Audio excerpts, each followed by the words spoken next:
have a sermon today. So, since Jesus talked a little bit about dogs in this text today, I thought I would share a couple of silly little jokes about dogs. So what do you get when you cross a Cocker Spaniel, a Poodle, and a Rooster?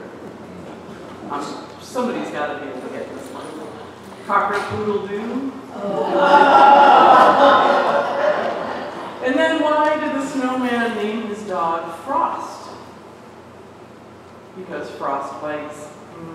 Definitely coroners, sorry. Well, we find Jesus today worn out and exhausted, and all he wants to do is get a little downtime, and so he tries to secretly go into a house, but he's not going to get that downtime.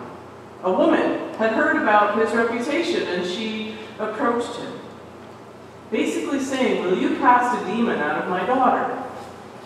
Now, our gospel writer, Mark, is known to be very concise, yet he often includes information that changes the dynamic of the story.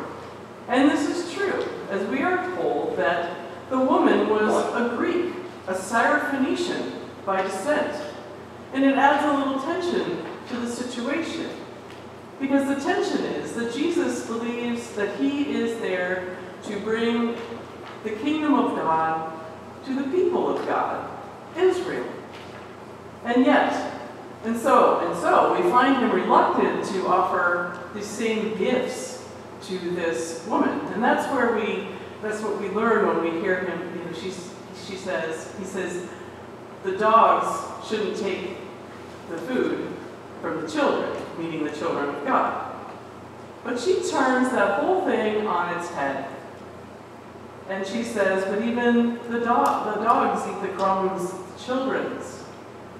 at the children's feet.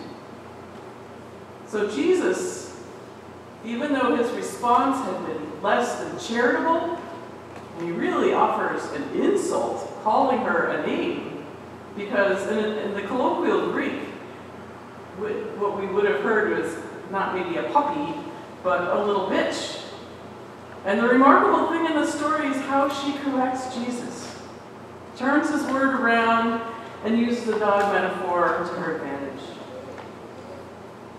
We don't hear that little gap in time. I'm guessing Jesus might have actually been frozen speechless for a moment there, and then realizing, maybe having a major aha moment. And Jesus recognizes it, and then he says, your daughter is healed. The challenge of Mark's gospel, which is embodied so powerfully in this story, is to perceive a God who's active and breaking into the world. God doesn't conform to the norms of human institutions or religious, social, or political religions. No, God loves us all equally. And so Mark's gospel testifies to the utter change that is enacted through a real encounter with someone who is marginalized or excluded. It's that face-to-face moment.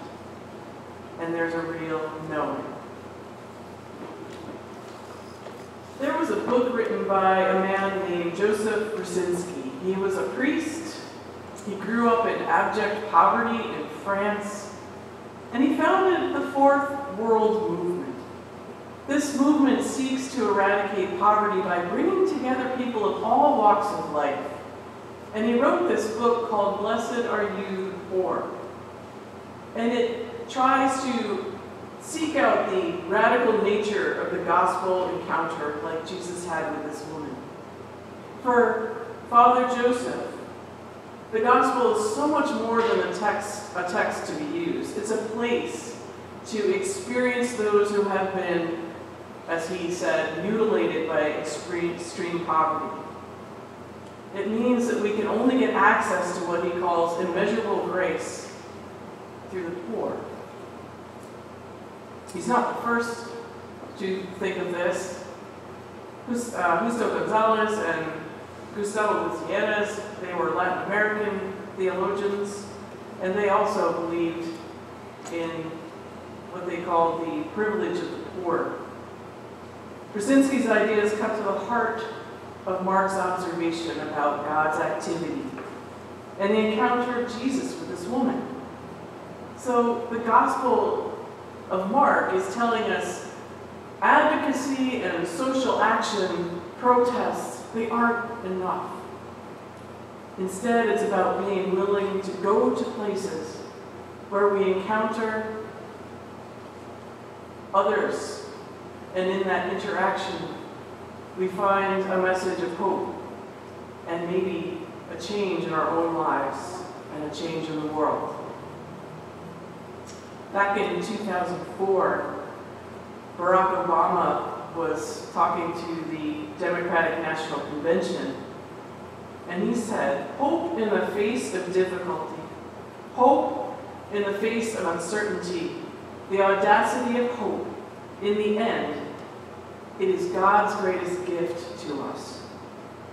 Now, a dictionary definition of audacity reminds us it can mean boldness or daring, especially when challenging assumptions or tackling something difficult.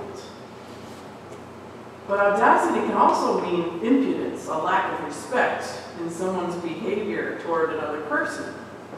And it was the audacity of hope which drove the Syrophoenician woman to act as she did. The audacity of hope and a deep love and concern for her daughter helped her to take every risk imaginable to save her child. And so we have a woman on the margins. She's powerless in the face of this teacher from Galilee. But she acts with boldness and impudence, breaking in on his little sabbatical.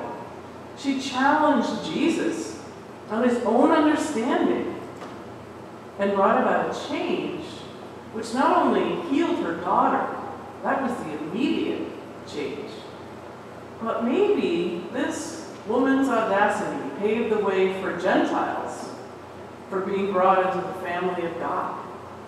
Perhaps if this woman had not had the audacity of hope, we might not be here today.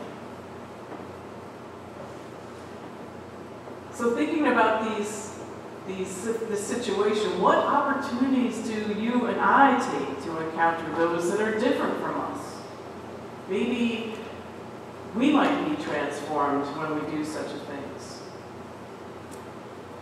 I also think it was the audacity of hope that led James, that Dave read from today, to challenge his community about the way they receive people. His call to us is to reorient our lives in service to others for the good of all. It's about hospitality. The audacity of hope is God's gift to us. And that's something that we're called to share and proclaim for the good of the planet and all people. Hope encourages us not to give up when the temptation is to be overwhelmed by the enormity of what's going on in our own lives and all those scientific reports about failing ecosystems in our planet and the craziness that's happening in Washington.